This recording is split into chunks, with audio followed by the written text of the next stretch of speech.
Good morning po. Ganito po pala pagkakabit ng toilet.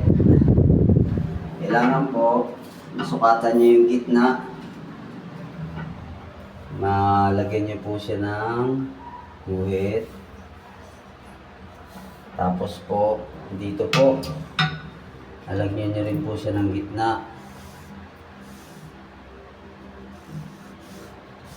Para alam niyo po,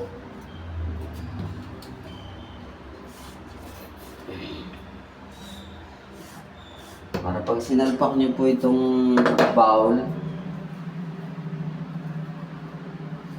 meron po kayo palatandaan kung nasaan po siya.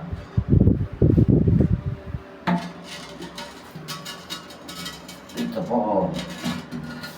Yan po, may tatak po siya, yan, oh. Meron po siyang gitnaan. Ngayon, itatapat nyo lang po yan doon sa ganyan po. Pantay nyo po siya dyan sa guhit para makita nyo po ang butas.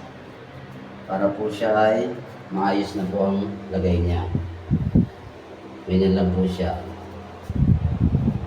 Yan. Tapos inilibel nyo po siya kung parehas. Yan.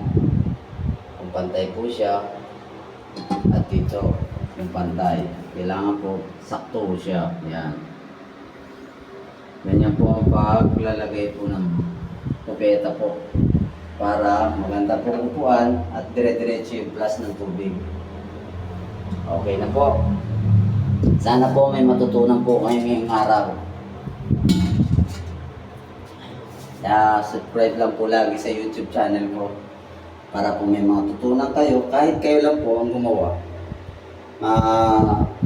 kaya niyo pong gawin. Sundan niyo lang po yung instruction.